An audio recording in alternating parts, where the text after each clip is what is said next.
The Sims es uno de los juegos más importantes e influyentes de la historia. El trabajo de Will Wright es considerado una de las mejores experiencias de simulación que hay en el medio. Llevó a los jugadores a vivir una vida virtual y dejó claro que las mujeres eran un mercado fundamental que necesitaba ser atendido. Aunque la serie solo está conformada por 4 títulos, hay una absurda cantidad de contenido para los mismos. Y si bien la reciente entrega no ha gozado de la misma popularidad que sus antecesores, hay una enorme base de fans que no pueden dejar de crear a sus familias o vivir la vida que siempre han deseado en este espacio virtual. Lo que en su momento nació de la curiosidad filosófica tras un terrible accidente, eventualmente se convirtió en uno de los juegos más exitosos en PC. Así que el día de hoy ha llegado el momento de saber qué diablos pasó con The Sims, saber toda su historia, su origen, problemas, éxitos, fracasos y demás. Hey, ¿qué tal? Yo soy Alex y esto es Cultura Videojuegos. Bienvenidos.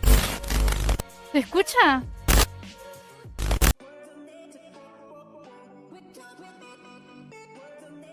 Tras concluir sus estudios universitarios y aprender diferentes lenguajes de programación, Will Wright comenzó a trabajar en su primer gran proyecto, Raid on Bungling Bay, un título que llegó a la Commodore 64 en 1984. El título fue un éxito vendiendo entre 20,000 y 30,000 unidades, mientras que la versión de NES alcanzó el millón de copias. El objetivo de este juego era sencillo: el jugador solo debe destruir una ciudad lanzando bombas desde un helicóptero. Durante el desarrollo de este título, su creador notó algo muy interesante, y es que se divirtió más al diseñar el mapa, dejando la acción en un segundo plano. Wright rápidamente se dio cuenta de que había encontrado algo de mucho valor. La idea de crear una ciudad viva lo llevó a investigar sobre el desarrollo urbano, algo que estaba en su auge durante la década de los 80s en Estados Unidos. Esto lo llevó a descubrir el trabajo de un par de personajes que marcaron para siempre su trabajo. El primero de estos fue J. Wright Forrester, quien mencionó que en un programa computacional podría ofrecer desarrollo urbano racional, superando cualquier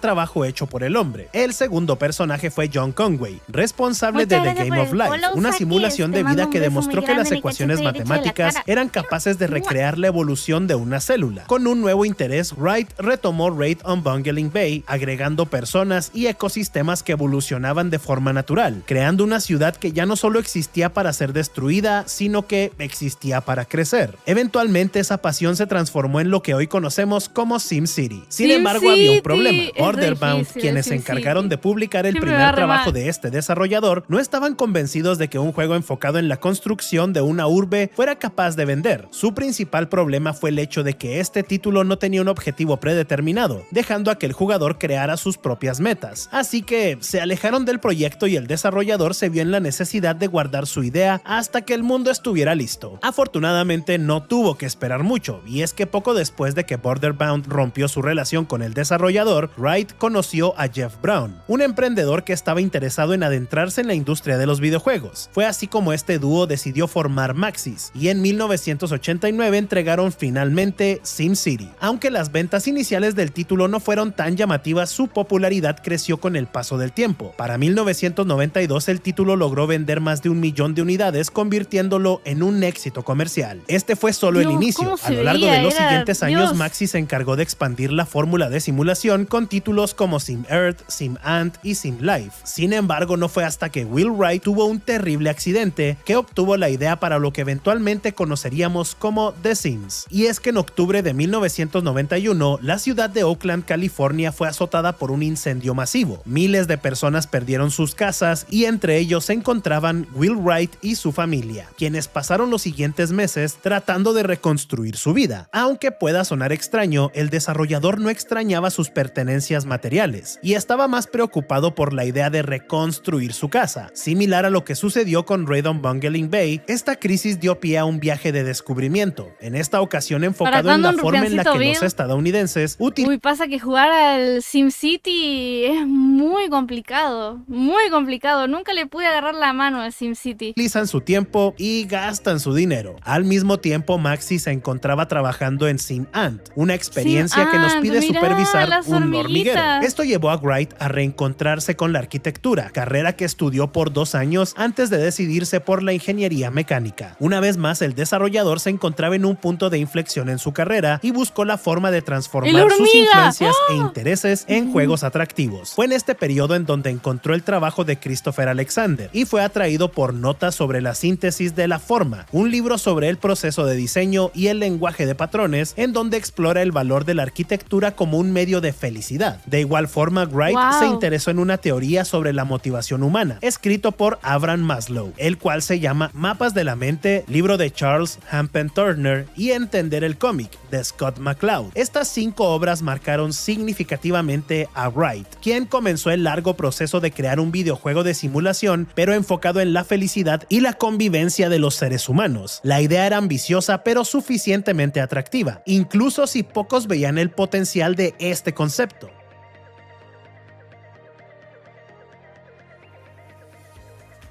En 1993, Wright comenzó a trabajar en Dollhouse.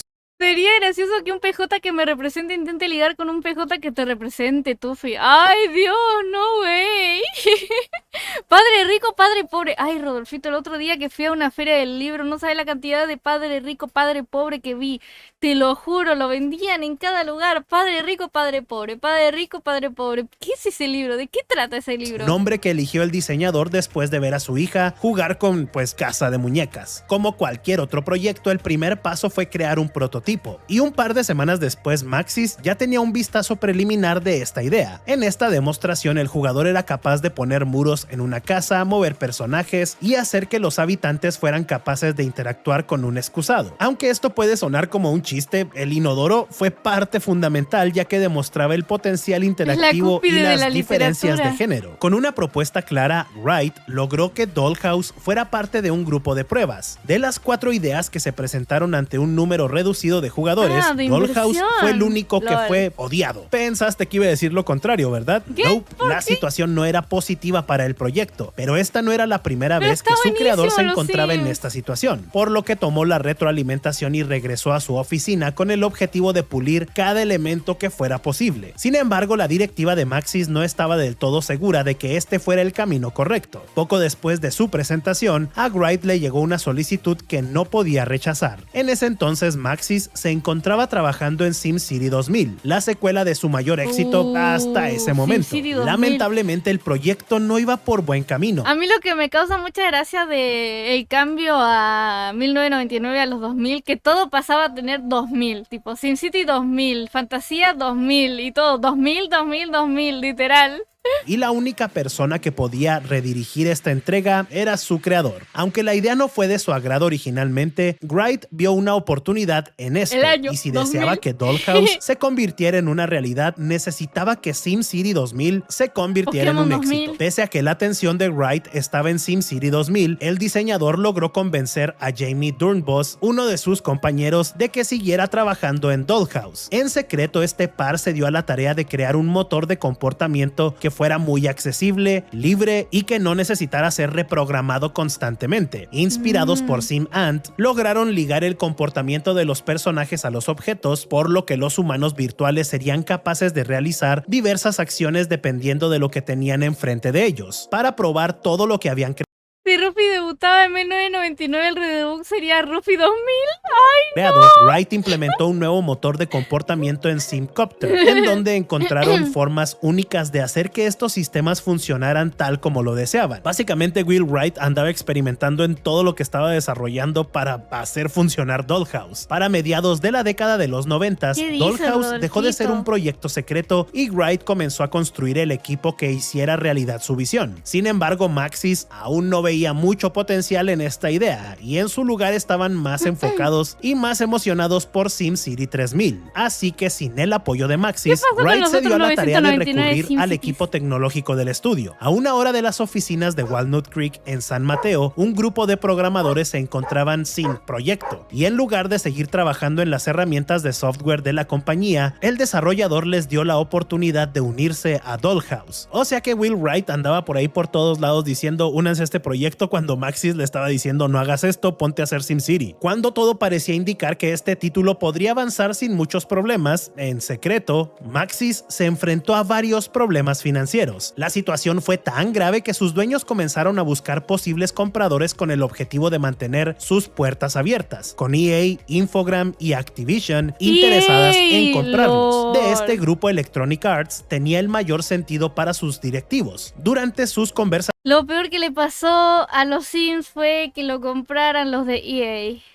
previas, la compañía revisó los proyectos de Maxis y fue así como descubrieron Dollhouse. Aunque Wright, ya sin esperanzas, veía venir opiniones negativas, Electronic Arts para su sorpresa expresó interés en este título, y de hecho fue una de las razones por las cuales Electronic Arts quería completar la compra de Maxis. Después de pagar $125 millones, Maxis pasaría a ser parte de Electronic Arts en junio de 1997.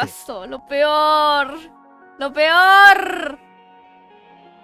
Y durante el periodo de transición, Luke Bartlett fue seleccionado para supervisar Maxis, y durante este proceso logró entablar una buena relación con Wright. A diferencia de otros ejecutivos quienes simplemente se encargaban de la planeación y presupuesto, Bartlett tenía un buen entendimiento sobre el desarrollo de videojuegos y el concepto de Dollhouse lo cautivó, al grado de que su participación es una de las razones por las cuales el título logró salvarse de una cancelación.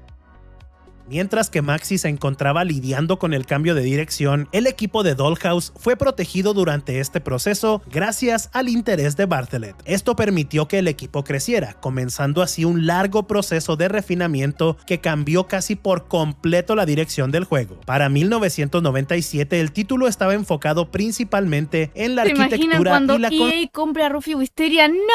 construcción hogareña, en donde el objetivo era ¿Jugaste los discos 4? ¿Qué? ¿Demens? ¿Qué? ¿Discos 4? Que los personajes fueran capaces de interactuar de una forma natural con los objetos y el diseño de los cuartos. Fue en este momento cuando Claire Curtin y Roxana Wolosenko se unirían al proyecto. Aunque estaban muy interesadas en el trabajo de Maxis, sabían que la dirección correcta estaba por otro lado. Después de varias conversaciones, este par logró convencer a Wright en enfocarse en los personajes, y para demostrar dicho potencial, crearon una lista de comportamientos con la cual la inteligencia artificial sería capaz de interactuar de una forma más natural, no solo con el ambiente, sino también entre ellos. Este concepto evolucionó rápidamente y en cuestión de semanas, el equipo mejoró sustancialmente el modelo de inteligencia artificial. Inspirados una vez más por Cimant, los desarrolladores crearon un sistema de feromonas, con el cual los personajes serían atraídos a diferentes objetos dependiendo de su comportamiento y sus deseos, como la diversión o la comida. Fue aquí donde Wright... El autocorrector era los Sims 4. Sí, el Sims 4 es el que más jugué porque es el que más años estuvo en vigencia, que realmente sigue estando en vigencia los Sims 4 y sigue con actualizaciones y todo eso. Pero sí, es el que más jugué. En Steam nunca lo jugué porque, bueno, siempre tuve una mala PC, pero sí lo jugué. Tomó como punto de partida lo que descubrió al leer una teoría sobre la motivación humana. Con esto como base, el equipo creó una pirámide compuesta por 12 necesidades, número que después sería reducido a 10 antes de encogerse a 8 antes del lanzamiento final. Para pulir la inteligencia artificial, Wright y su equipo crearon el paisaje de felicidad, en donde los personajes serían atraídos a alguna necesidad, y una vez que sus deseos fueran saciados se moverían a otro objetivo. El orden estaba dictado de una forma natural y fácil de entender. Era así como los personajes buscarían saciar aspectos básicos como la comida e higiene antes de buscar entretenimiento. Los desarrolladores hicieron un trabajo tan bueno que originalmente no había necesidad de que el jugador interviniera. Era como básicamente un juego que se jugaba solo, así que tuvieron que implementar comportamientos irracionales y darle un mayor peso a las personalidades. Mientras que gran parte del equipo estaba enfocado en encontrar un sistema de comportamiento adecuado. A mí era muy... bueno, es que también lo jugué cuando era muy chiquita, ¿no? Los Sims 1. Para mí era súper difícil mantener a los Sims felices. No podía, siempre estaba en rojo, todo. Ese fue el único Sim que sabía hablar bien. Por eso Dios le incrementó el fuego para intentar matarlo. ¿Escuchaste el Evangelio de Jesús, la buena noticia? No lo escuché. parte de los desarrolladores se dieron a la tarea de crear animaciones realistas que tomaran en consideración el ambiente creado por el jugador. Para esto optaron por generar personajes en 3D en un mundo isométrico en 2D, aunque se consideró implementar una cámara 3D en el inicio. Pero esto resultó ser demasiado demandante para los equipos. De igual forma decidieron borrar los detalles en las caras de los personajes, ofreciendo una abstracción que le daría a los jugadores la oportunidad de proyectar lo que ellos desearan en sus avatares. Sin embargo, esto también fue un problema, ya que no había forma clara de transmitir las emociones. Para solucionar muchos de sus problemas de animación y comunicación, Maxis contrató a 2 mimos para que actuaran ciertas acciones, algo que también les ayudó a crear modelos que se sintieran realistas y caricaturescos al mismo tiempo. Considerando que varios personajes aparecían en pantalla, el equipo también tenía que encontrar una manera de que el jugador fuera capaz de identificar a quién estaba controlando. La solución fue un pequeño punto azul arriba de sus cabezas, algo que eventualmente se transformó en una flecha en 3D. Sin embargo, cuando se incluyeron casas de 2 pisos, esto cambió a una versión más grande, algo que ya no resultó tan atractivo, por lo que fue transformado en un octágono delgado. Aunque este aspecto aún no estaba finalizado, el diseño fue lo suficientemente atractivo para que los desarrolladores utilizaran este indicador para determinar el estado de ánimo de los personajes. Lamentablemente, sus planes para mejorar este apartado fueron eliminados rápidamente, y es que el equipo se quedó sin dinero para el arte, y considerando que en ese punto el desarrollo ya estaba atrasado, no tuvieron más elección que entregar un trabajo que ellos consideraban incompleto. Aunque sin saberlo, habían creado el icónico cristal verde que todos asociamos con The Sims hoy en día. Este no fue el único aspecto visual que evolucionó de forma sustancial, ya que Wright se enfocó en hacer la mejor interfaz posible. Para lograr esto, múltiples aspectos fueron eliminados de forma constante. Las lecciones que aprendieron los desarrolladores en SimCity 3000 ayudaron bastante en este apartado, y al final del día decidieron solo incluir elementos intuitivos. Otro detalle que cobró forma durante este periodo fue el idioma que hablaban los personajes. Para evitar algo repetitivo, los desarrolladores se dieron a la tarea de buscar un idioma que fuera extraño y atractivo. Esto los llevó a intentar lenguas del este de Europa como el ucraniano. Sin embargo, al final decidieron crear un lenguaje completamente nuevo, algo inventado, lo cual estuvo a cargo de Stephen Keering y Gary Lawlor, actores de voz que tuvieron que crear un idioma a base de ruidos sin sentido. Pese a lo atractivo y divertido que esto resultaba, los desarrolladores ahora tenían que encontrar una forma de transmitir ciertas ideas de una forma visual. Esto los llevó a elegir burbujas de ideas para dar contexto a las conversaciones, algo que no solo era atractivo visualmente hablando, sino que también les ahorraría mucho en costos de producción. Para finales del siglo XX, el concepto de las relaciones entre parejas del mismo sexo no era algo nuevo, pero seguía siendo un tabú. Wright y su equipo habían considerado implementar un sistema que permitiera relaciones entre personajes del mismo sexo, pero tras un largo tiempo de deliberación, considerando que el E3 de 1999 estaba a unos meses de distancia, Wright y algunos ejecutivos optaron por tomar un pequeño descanso y prepararse para la revelación del juego. Durante este periodo, Patrick J. Barrett III entró a trabajar como un programador más en octubre de 1998. Los rufiancitos deberíamos tener un idioma propio para hablar sin que Rufi lo entienda. ¿Es porque quieren que yo no los entienda? ¿Tienen algo que ocultarme a mí? ¿Se están portando mal? Sin un supervisor y con la necesidad de trabajar en algo, le asignaron un documento sobre el comportamiento e interacciones entre los personajes. Solo que había un pequeño detalle, y es que este informe era obsoleto. No había mención alguna sobre la omisión de parejas del mismo sexo, dejando en claro que todo vínculo era permitido. Y resulta que en solo una semana, Barrett escribió el código para las interacciones básicas entre personajes y entre ellos aquellos del mismo sexo. Por extraño que suene esto el día de hoy, nadie le prestó atención a este importante detalle. Hasta Wright se sorprendió de verlo incluido, pensando que la decisión final ya había cambiado, pero ahí estaba. Después de varios años de desarrollo y muchos más de conceptualización, Electronic Arts y Wright por fin estaban listos para presentar Dollhouse, ahora conocido como The Sims. Y esto lo hicieron durante el E3 de 1999. La presión estaba sobre todos los desarrolladores. Sabían que si no lograban atraer lo suficiente la atención, el proyecto podría ser cancelado en cualquier momento. Pero para la sorpresa de todos, su salvación llegó en la forma de un inesperado obeso. Un par de meses antes, Barrett se encargó de crear un demo compuesto por 3 secuencias predeterminadas. Una de ellas se desarrollaba en una boda y estaba enfocada en mostrar el volumen de los Sims en la pantalla, es decir, su tamaño. Sin embargo, la carga de trabajo resultó ser muy pesada y no había suficiente tiempo para poner todos los personajes en una trayectoria específica. En las pruebas previas al evento, esto se llevó tal cual se había planeado, pero durante el E3 ocurrió algo completamente inesperado.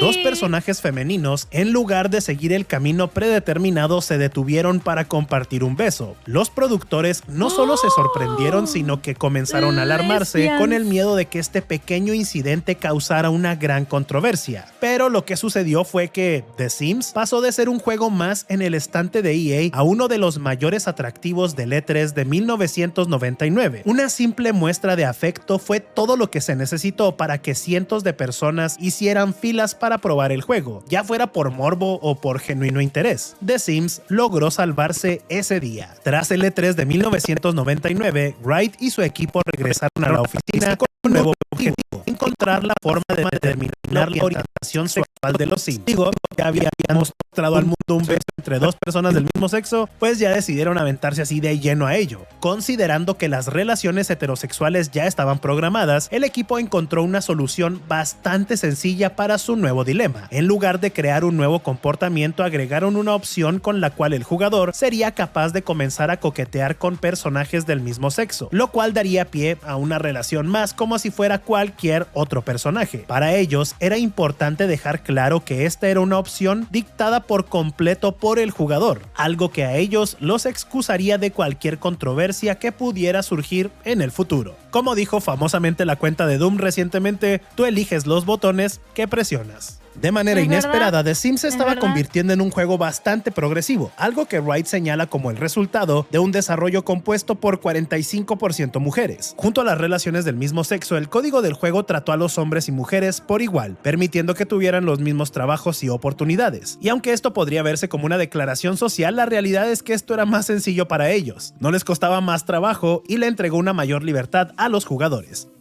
A la par, el equipo tuvo que tomar varias decisiones éticas. Sabían que al crear un simulador de la vida, tendrían que incluir algunos temas poco agradables. Esto resultó en la prohibición de abuso a menores, pedofilia, asesinatos y demás. Si bien los Sims podían morir y comenzar a pelear, estos eventos fueron tratados como escenas de una caricatura. Estas y más decisiones se implementaron en las últimas etapas. Es súper loco porque esto es medio feo lo que les voy a contar, pero en ediciones más nuevas de los Sims, por ejemplo, los Sims 4, hay mods sobre todo, literal. Hay mods sobre todo, cosas buenas, cosas malas, cosas legales, cosas ilegales.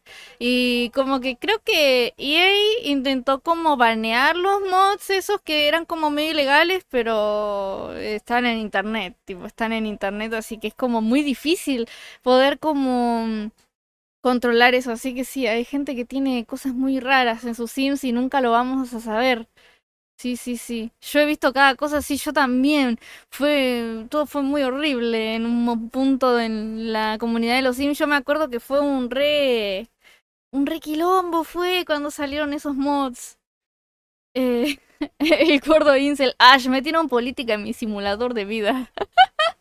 De desarrollo, por lo que algunas ideas no fueron implementadas tan bien como deseaban, como es el caso de los menores de edad, los cuales tendrían interacciones limitadas. Aunque el proyecto iba por buen camino, EA no estaba del todo seguro de algunas decisiones. Desde su concepción, Wright no deseaba implementar un gameplay complicado, enfocándose en crear una experiencia libre para el jugador. Esto dio pie a varios choques con los directivos, quienes deseaban incluir objetivos más tradicionales, ya que no entendían cómo es que alguien podía disfrutar un juego sin misiones convencionales. 4 meses antes de su lanzamiento, Maxis optó por una estrategia publicitaria poco convencional, pero que se convertiría en una parte importante de la serie. Considerando que el enfoque de The Sims estaba en crear la vida perfecta para cada usuario, el equipo comenzó a repartir herramientas de creación de forma completamente gratis por medio de foros en internet, con los cuales los jugadores podrían crear ropa y otros accesorios para después incluirlos en el título. Fue así como el 4 de febrero del año 2000, 7 años años después de comenzar su desarrollo,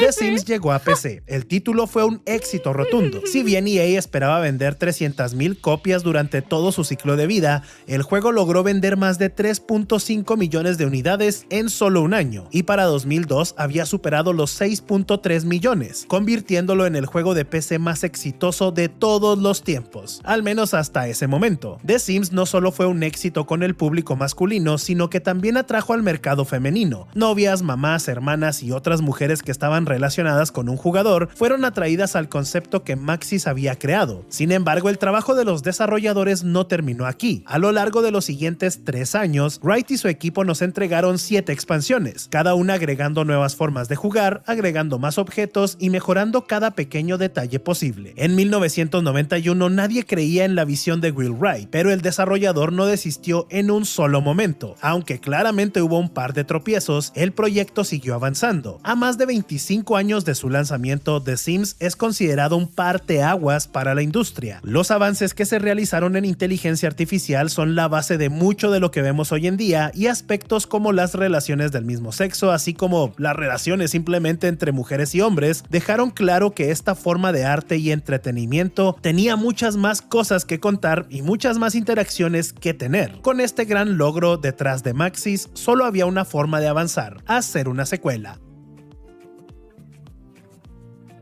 Ese no me tocó jugarlo, por desgracia. Poco después Sims del 2. lanzamiento de The Sims, Maxis comenzó a trabajar en dicha secuela. Wright y su equipo pasaron 7 largos años creando sistemas y comportamientos de inteligencia artificial para su primer juego, así que cuando llegó el momento de dar pie a The Sims 2, los desarrolladores ya tenían una buena fundación, por lo que se enfocaron en 2 apartados en particular durante los primeros meses de este proyecto. Por un lado, se enfocarían en mejorar todo lo que ya tenían y a la par dar un salto visual sustancial. Esto comenzó un periodo de prototipos, con los cuales Maxis experimentó con las posibilidades de un juego por completo en 3D. En este momento solo 10 personas estaban involucradas en este proyecto, y es que gran parte del equipo principal se enfocó en las Me acusa no haber jugado a este sim porque todo el mundo dice que es como el mejor. Como que literal es el mejor de todos. Expansiones de The Sims. No fue hasta finales de 2001 que el título comenzó a recibir más y más recursos y gente. Notablemente, el equipo se enfocó en una cosa: expandir el sistema de personalidades. En The Sims 2, los personajes determinarían sus acciones al tomar en consideración sus recuerdos, objetivos y miedos. Para darle una mayor profundidad al ciclo del juego, los desarrolladores implementaron un objetivo de vida, sistema que sería capaz de ajustar la rutina de los Sims para cumplir cierta tarea. Considerando que aspectos como los niños fueron implementados al último momento en la entrega original, el equipo deseaba darle un mayor peso al ciclo de vida de los personajes, creando así 6 etapas, las cuales nos darían la oportunidad de ver crecer a nuestros avatares de una forma natural. A lo largo del juego, el usuario sería capaz de ver un sim nacer, ser un niño, experimentar su primer beso en la adolescencia, ir a la universidad. Mejor que el Sim 4, que tiene casi $2,000 en DLC, es verdad. Para mí ese es un problema de la cantidad de expansiones y de DLCs. O sea, ya es un juego que tiene más de 10 años. Antes la vida útil de los Sims era de como mucho 4 años entre un Sim y otro Sim. Pero no sé qué pasó con los Sims 4. Que el Sims 4 fue un desastre porque lo sacaron incompleto y después empezaron a completarlo, ¿no? Con actualizaciones y DLCs y así.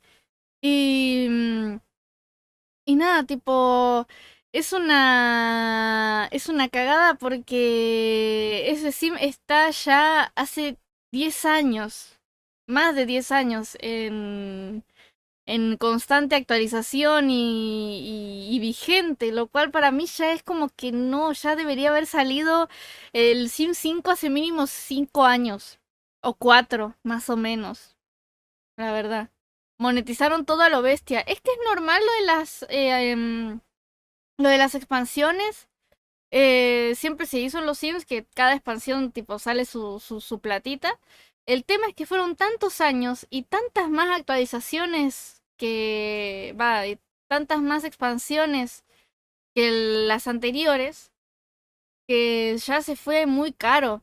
No sé cuántas expansiones tiene cada uno de los Sims, pero el Sims 4 es el que más tuvo y más packs y tipo, aparte de expansiones, tiene packs de contenido, packs de actualización, tipo, es un montón. Yo tengo la deluxe y está muy vacía.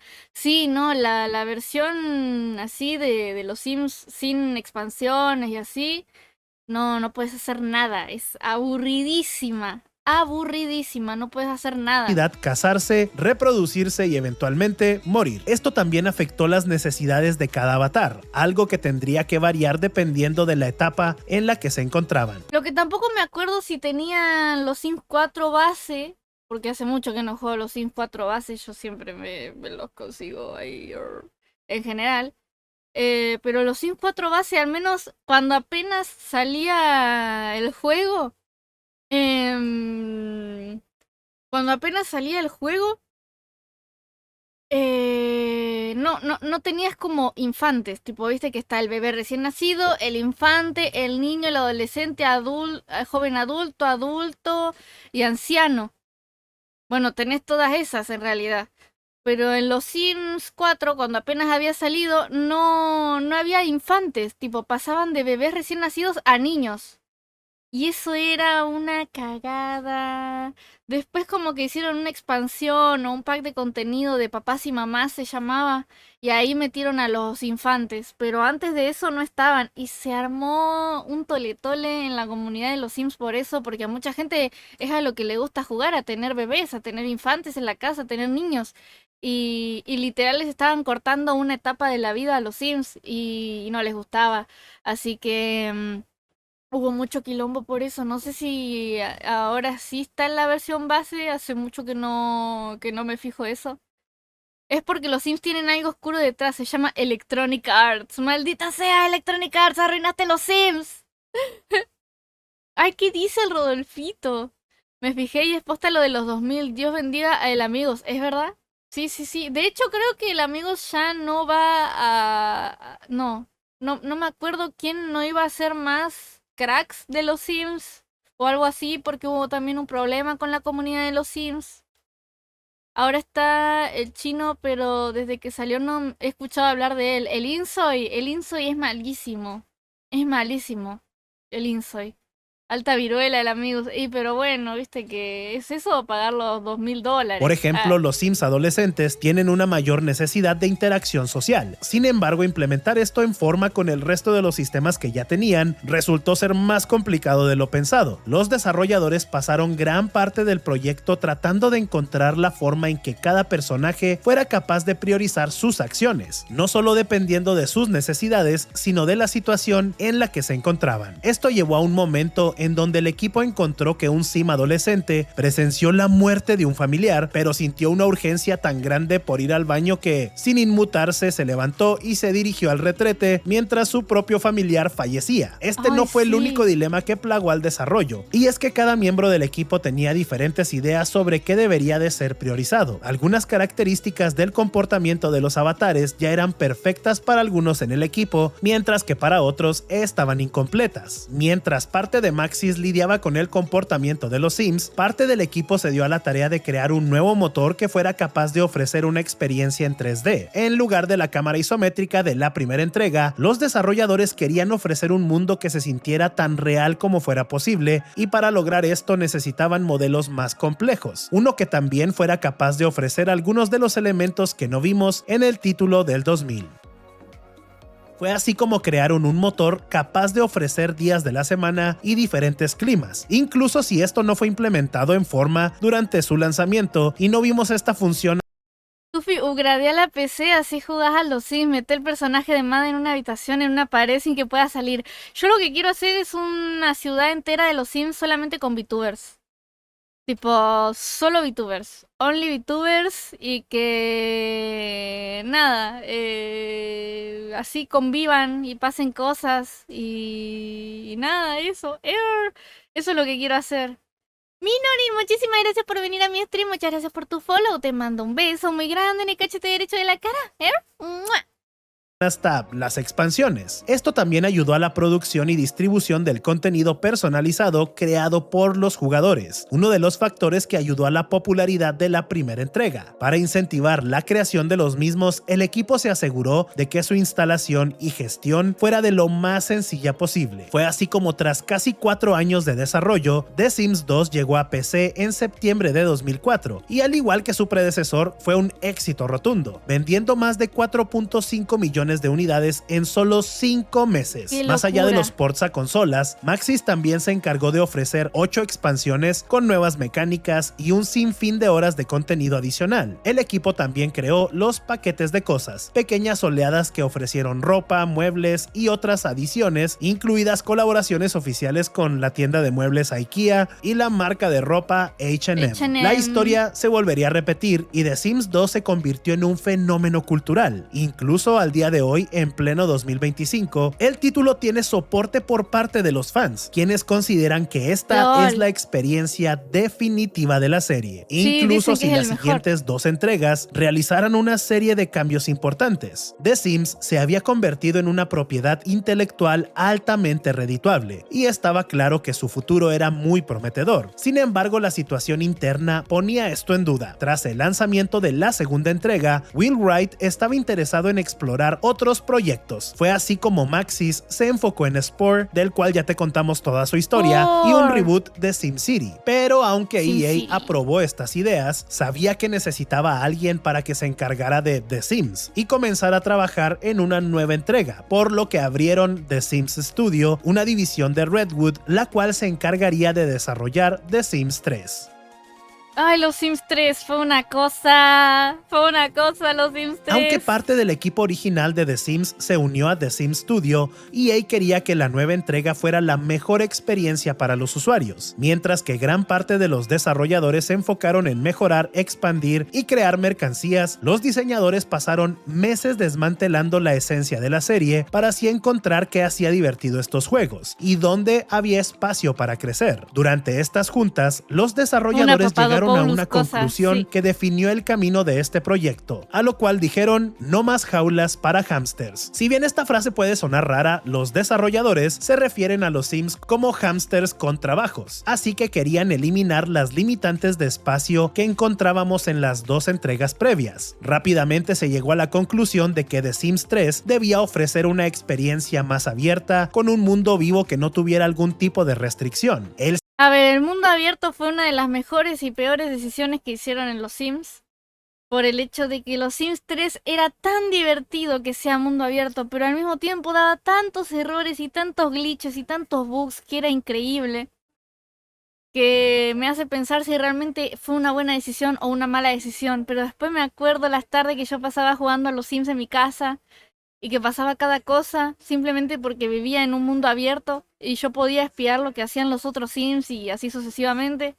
Y digo, la verdad que era muy bueno. Era muy bueno. El siguiente paso fue preguntarse qué fallaba en los propios Sims y cómo podían mejorar. Lamentablemente, encontrar esta respuesta fue más complicado de lo que muchos creían. Esto daría pie a un periodo de prototipos complejos en donde se exploraron desde conceptos sociológicos de la simulación de una ciudad hasta los desafíos de ingeniería de cómo el jugador interactúa con los personajes del juego. La imaginación fue el único límite durante este proceso. Sin embargo, la constante igual lo que a mí no me gustaba de los Sims 3 es que sí o sí, para tener personajes como diferentes, porque todos tenían la misma cara, no importa cómo le cambiabas la cara, todos terminaban teniendo la misma cara en algún sentido, ¿viste?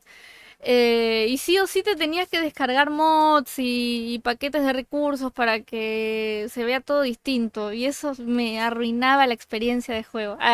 Me la arruinaba. Stalkeabas, wow. Sí, yo, como por ejemplo cuando mis Sims se iban a dormir, vieron que se pone como súper rápido todo. No, yo dejaba que el tiempo pasara normal y me ponía a ver qué estaba pasando como en la calle, en la noche, o en el cementerio, o en los lugares así medio recónditos de los Sims. Y siempre te encontrabas algún Sim haciendo algo re random. Y para mí era súper divertido eso, no sé por En qué. estos trabajos fue el mundo. Al experimentar una sociedad más allá de la casa, los desarrolladores comenzaron a redefinir las interacciones, conversaciones y Yo las lo stalkeo, relaciones soy que su los ángel Sims guardián, podían pero ella tener no con otros sabe. personajes. Todo esto sin dejar de lado los sistemas de personalidad y objetivos de vida que ya tenían. Más que nada, el periodo de prototipos le dio a los desarrolladores la confianza necesaria para implementar sistemas que en papel sonaban aburridos, como ayudar a recolectar basura. Sin embargo, desmantelar la fórmula hasta sus sistemas más simples ayudó al equipo a entender qué tanto podían estirar sus conceptos, manteniendo la diversión que caracteriza a la serie. A la par, el equipo expandió los conceptos básicos de los Sims, ofreciéndoles una inteligencia artificial con comportamientos más humanos y la oportunidad de crear objetos como pinturas a base de ¡Oh, parámetros eso a ya mí me establecidos. encantaba! Creación dentro del juego que tiene creaciones. Con todas estas ideas ya establecidas, el desarrollo tomó forma. Las dos grandes novedades de The Sims 3 eran su mundo. En lugar de dejar que pase el tiempo cada vez que Para mí lo loco de los Sims 3 era que vos podías personalizar las cosas a tu gusto. Y imagínense, chicos, cuando yo era chiquito toda mi casa era color fucsia, color rosa neón, con animal print. ¡Ay, no! Con animal print blanco con manchas. ¡Ay, no, no, no, no, no! Hola, Berser, ¿cómo estás? ¿Todo bien? ¿Todo tranquilo? Muchas gracias por venir. Sí, era top, era top, era... Yo tenía, encima yo me acuerdo que yo tenía un auto rosa, fucsia también, que toda la casa era como rosa, fucsia, y los detalles eran en blanco y negro, con animal print de color blanco y negro, así como cebra o vaca. Yo flasheaba que era Sharpay, yo pensaba que era Sharpay. los Sims hacen alguna actividad fuera de casa, The Machado. Sims Studio se dio a la tarea de crear un mundo sin límites, con lo cual el usuario sería capaz de ver de mejor forma el día a día de sus avatares, seguirlos al trabajo y ver de primera mano interacciones completamente nuevas. Esto dio pie a una progresión narrativa en donde los Sims en un vecindario continuarían con su vida, ya sea que el jugador estuviera presente Eso para o mí no. era Esto genial. significaba que algún personaje podía crear una familia o morir de forma natural. Eso también me pasaba que yo jugaba a los Sims. En esa época yo siempre me hacía una Sim, mujer sola, y adoptaba un bebé, hacía un infante, adoptaba un infante y la ponía como a trabajar así a mi Sim como cantante así en el teatro. Y la hacía practicar guitarra y la hacía tocar guitarra en la calle para que la gente le diera propinas. Y era muy chistoso porque siento que vivía una novela, literal. Y después cuando me volví más grande, sí, era una mamá luchona, literal. Y después cuando me volví más grande, ya adolescente, bueno, adolescente, joven, adulta, mi forma de jugar a los Sims cambió porque empecé a hacerme como parejitas así de Sims, que hacía que se enamoraran, que se casaran y todo eso. Y me acuerdo que una vez yo había hecho que, nada, estaban así casados y todo, y ya tenían un bebé, ¿viste? Y en un punto yo veo que el chabón de la familia se había empezado a hablar mucho y a juntar mucho con una compañera de trabajo. Y yo decía, no, no, no, no, no, esto no va a pasar. Acá Dios, patria y familia y monogamia. Y entonces agarré, hice que la mujer de la familia se hiciera amiga de la muchacha esta que trabajaba con el tipo, que era doctor, y la mina era una enfermera. Y la llamé y la traje a mi casa y la encerré en las paredes de mi casa. La encerré en las paredes de mi casa y el chabón como que a veces se preguntaba y pensaba en la otra mina y el tipo no sabía qué onda, dónde estaba, pero yo la tenía encerrada en las paredes de mi casa hasta que se murió. Dios, esa era la chabona que está acá. Pero yo tenía que salvar a mi familia. Yo tenía que salvar a la familia. No, no podía haber una infidelidad ahí, aunque sea emocional. ¿Ah?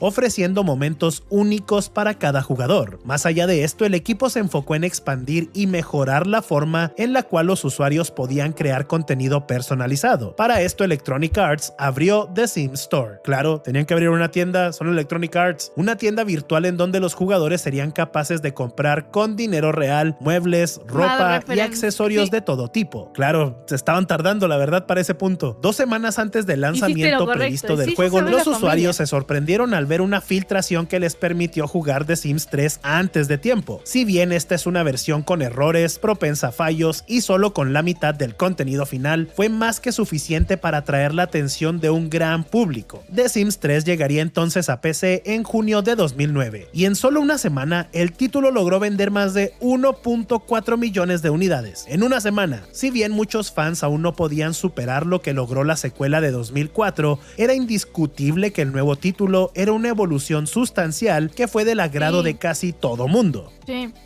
A lo largo de los siguientes 4 años, The Sims 3 recibió 11 expansiones, dejando claro que esta experiencia era la definitiva para la serie. Y también Electronic Arts demostró que incluso sin su creador, Will Wright, ellos podían entregar la experiencia que los fans deseaban, pero pronto demostrarían que esto no era una garantía. Pese a que el 2009 marcó el lanzamiento de The Sims 3, Will Wright, responsable de esta franquicia, abandonó Electronic Arts ese mismo año. Este fue un gran golpe para Maxis y The Sims Studios, quienes se encontraban en medio de 3 grandes proyectos. No solo estaba en desarrollo el contenido post lanzamiento de The Sims 3, sino que una nueva entrega de SimCity se enfrentaba a una gran crisis ocasionada por sus dueños. Aunque el nuevo SimCity comenzó su desarrollo como un juego de simulación de ciudades que le rindiera honor a las primeras entregas, el proyecto cambió rápidamente su dirección, y en 2011 EA anunció que dejarían de lado el desarrollo de títulos tradicionales,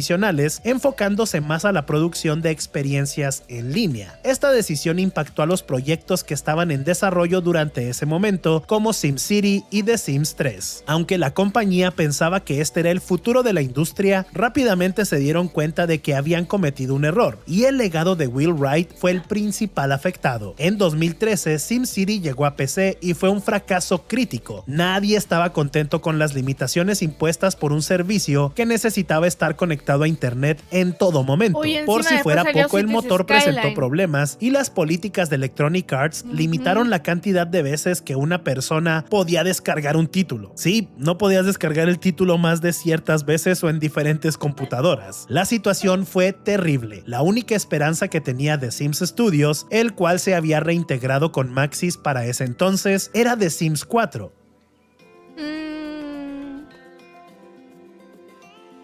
El cual tenía que ser un éxito sí o sí, no había de otra. Como ya era costumbre para la serie, el desarrollo de The Sims 4 comenzó poco después del lanzamiento de la tercera entrega. En ese entonces el equipo se enfocó en crear prototipos para un nuevo sistema conocido como Smart Sim, con el cual los jugadores serían capaces de expresar emociones basadas en la situación en la que se encontraban y las interacciones que tenían. Esto era una evolución de los objetivos. Eso a mí me gustaba. O sea, eso de los Sims 4 a mí me gusta, el tema de las emociones. Siento que hace que todo se sienta como más vivo. Que los Sims tengan emociones. O sea, que aparte de tener hambre y tener ganas de ir al baño, estén felices o tristes y todo eso. Porque cambia un montón cómo se comportan los Sims y hace todo un poco más caótico, la verdad. Y me gusta. De vida con los cuales los desarrolladores habían trabajado desde la segunda entrega. De igual forma, se planteó darle un mayor control al jugador al momento de crear contenido personalizado, el cual sería integrado de mejor forma con la experiencia principal de los. Sí, no, otra cosa también muy buena que tiene los Sims 4, que es muy como friendly con la gente que quiere hacer mods. Es como más accesible hacer mods de los Sims 4 que sean mods de script, no como mods así de ropa, sino como de script. Por ejemplo, hay un mod que se llama Slice of Life, que está muy bueno, que te agrega como más experiencias de vida, por ejemplo, y más rasgos de personalidad, para que cambien cositas de los Sims, o por ejemplo las Sims mujeres pueden tener el periodo y cosas así, o les puede salir acné a los Sims. Es bastante entretenido, como que le da un poco más de profundidad y más juego a lo que es la vida. Y Y después hay un montón de mods así como más Hay uno que se llama Life Drama, que literalmente le agrega como drama a la vida. Por ejemplo, vos tenés tu familia ahí normal y de la nada puede pasar un accidente, tipo alguien puede chocar a uno de la familia y así, por ejemplo, y pueden pasar ese tipo de cosas. Pero sí, hay muchos mods de script que están muy buenos y que le meten como muchas cosas buenas al juego, y de hecho muchos de los conceptos que se hacen en mods de script, creo que después como que podían llegar a contratar a ese chabón o esa mina que hizo el mod para implementarlos en actualizaciones de los Sims. Y creo que ha pasado que varias cosas que antes eran mods se volvieron como canon en los Sims reales y fueron como hechas o supervisadas por las personas que hicieron los mods antes. Eso está muy bueno. Rodillazo, muchísimas gracias por venir a mi stream, muchas gracias por el follow. Te mando un beso muy grande en el cachete derecho de la cara. ¡Mua! Desarrolladores. Sin embargo, la dirección en línea de EA cambió mucho estos planes. Para 2011, la compañía estaba segura de que este iba a ser el futuro de los videojuegos, y The Sims parecía ser la serie perfecta para ofrecer una experiencia de este tipo. Al principio, la idea no fue rechazada. En el 2002 habíamos visto el lanzamiento de The Sims Online, una experiencia estilo MMO, la cual tomó las bases de la primera entrega. Si bien esta entrega no tuvo una gran recepción, la idea de retomar esos conceptos y ofrecer una experiencia a gran escala resultaba bastante interesante para The Sims Studio. Lamentablemente, Electronic Arts, como suele suceder, tenía otros planes. Para ofrecer la experiencia en línea deseada, la compañía limitó sustancialmente los recursos de The Sims Studios, obligando a los desarrolladores a optar por un diseño visual muy sencillo. Esto también limitó la cantidad de sistemas y mecánicas que podían. Sí, no, para mí los Sims es un juego que no se puede hacer ni a palos, así como online. No se puede, porque es un simulador de vida y ya es muy difícil hacer un simulador de vida para una sola persona. Imagínate hacerlo online. No, ni loco, no.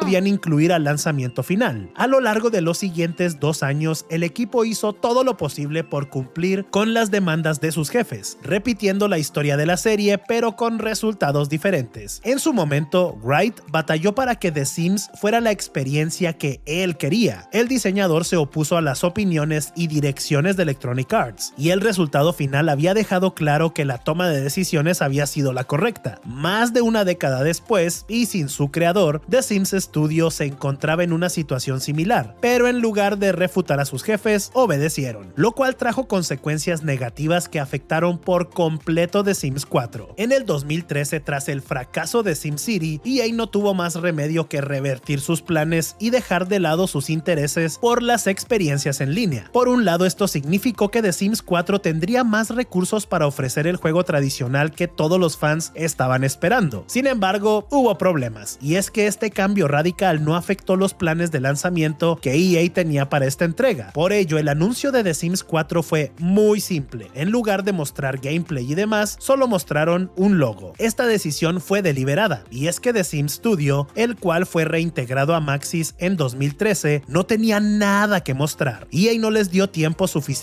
para crear la experiencia que deseaban, y si bien el título sufrió un retraso de 6 meses para entregar tanto contenido como fuera posible, el daño ya estaba hecho, y The Sims 4 tenía que cumplir con una fecha, sin importar el estado en el cual se encontrara el proyecto. Meses antes del lanzamiento, todas las divisiones de EA sufrieron una serie de despidos. Maxis obviamente no se salvó de esta situación, y el equipo de desarrollo disminuyó sustancialmente en un periodo clave, y un retraso más no era una opción. Así que The Sims 4 llegó a PC en septiembre de 2014, y la recepción obviamente no fue positiva. Todos los jugadores se sorprendieron al darse cuenta de que aspectos recurrentes de la serie, como niños y piscinas, así como el mundo interconectado que vimos en la entrega pasada, no estaban presentes en este nuevo título. Aunque Smart Sim fue alabado por su complejidad, no había mucho espacio para ver sus verdaderas capacidades. Pese a que algunos fans esperaban futuras actualizaciones que resolvieran resolvieran el problema del contenido, la situación de EA complicó todo esto. Poco después del lanzamiento de The Sims 4, la compañía sufrió varias olas de despidos, otra vez, lo cual afectó sustancialmente a Maxis, otra vez. Esto ocasionó que solo 4 expansiones estuvieran disponibles durante los primeros 3 años de vida de este título. Pero hubo algo que fue clave para este título. The Sims 4 se convirtió en algo free to play en octubre de 2022, lo cual atrajo a más de 30 millones de jugadores. Si bien Maxis ha pasado los... A ver, free to play, entre comillas. ¿Es free to play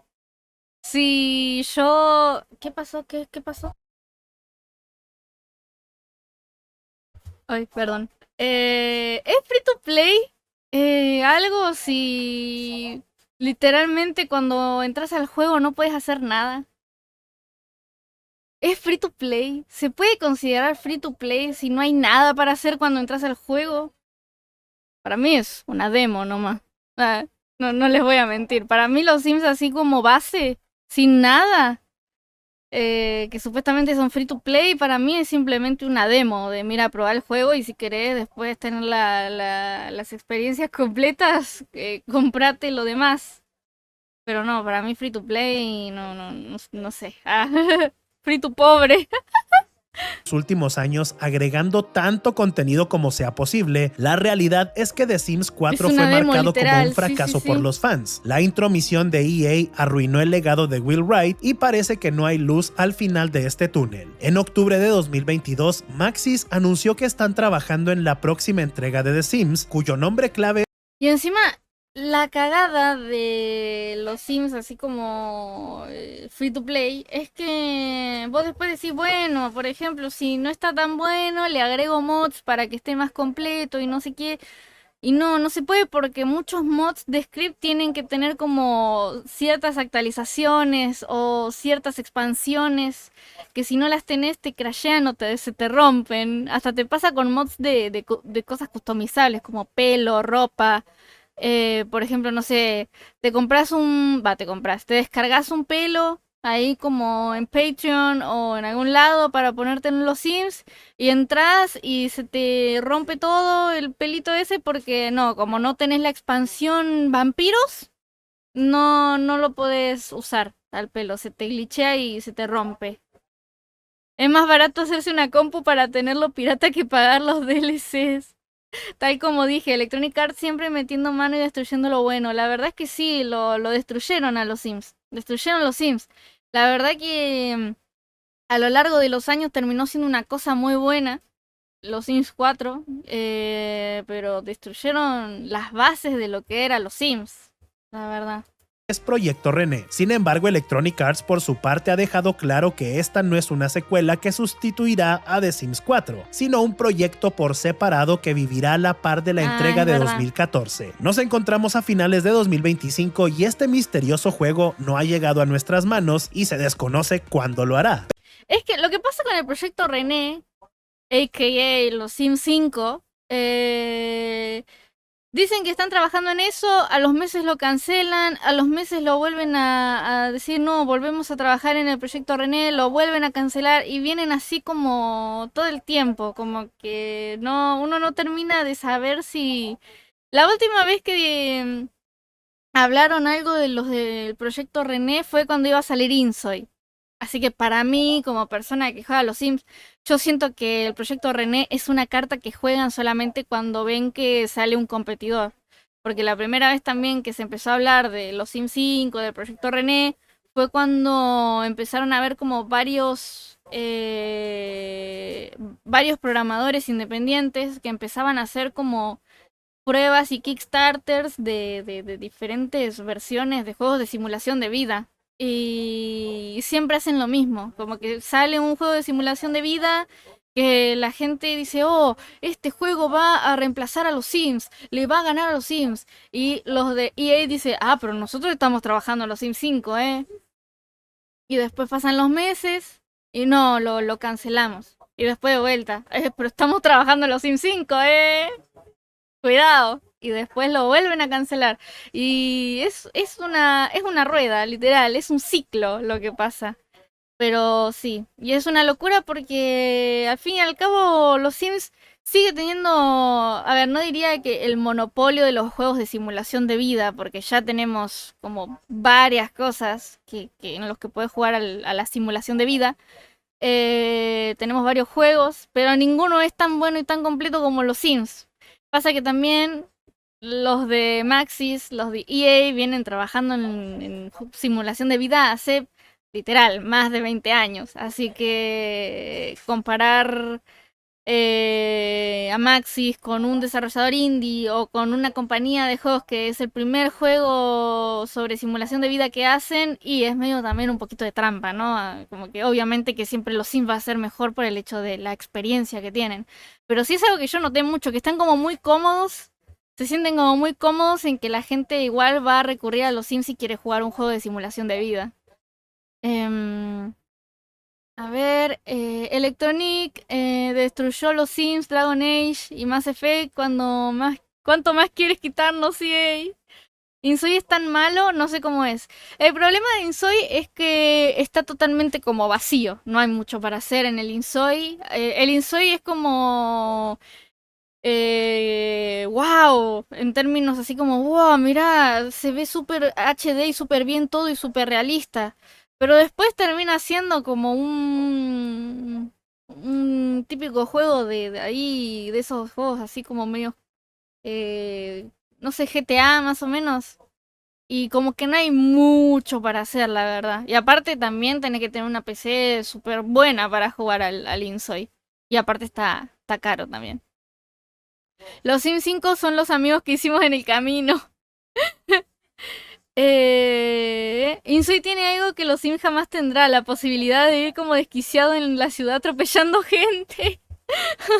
Pero The Sims es una de las series más importantes e influyentes de todo el medio. La entrega original fue un parteaguas para la inclusión, incluso cuando fue por accidente. También dejó claro el rol de las mujeres no solamente como consumidoras, sino también como desarrolladoras. Las siguientes 2 secuelas se crearon de expandir todos los elementos posibles al grado de convertir a esta propiedad en una de las franquicias más populares de PC. Sin embargo, las terribles decisiones comerciales de Electronic Arts, como siempre, estropearon este trabajo. Si bien Proyecto René podría restaurar la fe de los fans en esta serie, no hay una garantía de que esto vaya a suceder, ni cuándo vaya a suceder. Pero por el momento los fans aún tienen las primeras 3 entregas, las cuales se mantienen con vida gracias al constante soporte de una comunidad que aún tiene muchas vidas por vivir en este mundo virtual. Es verdad. The Sims es sin duda una de las franquicias más revolucionarias de esta industria. Cambiaron por completo la simulación de vida, pero simulación, un género que anteriormente estaba como muy escondido, no había explorado tanto y que vino y se hizo un fenómeno con la creación de Will Wright.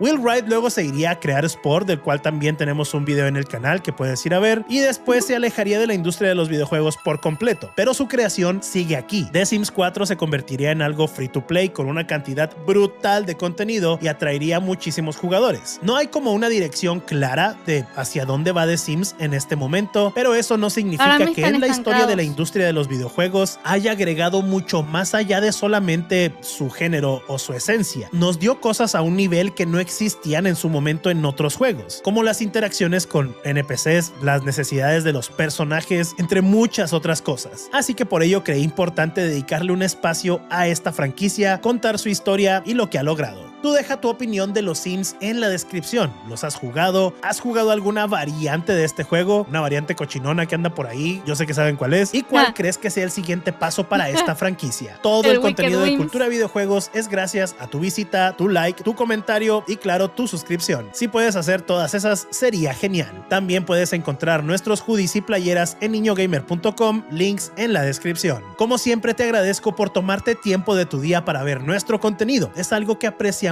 muchísimo. Eso es todo por mi parte. Yo soy Alex, esto es Cultura Videojuegos, los quiero un chingo y nos vemos en la próxima. Bye bye. Buen video, muy buen video, la verdad me gustó. I liked it.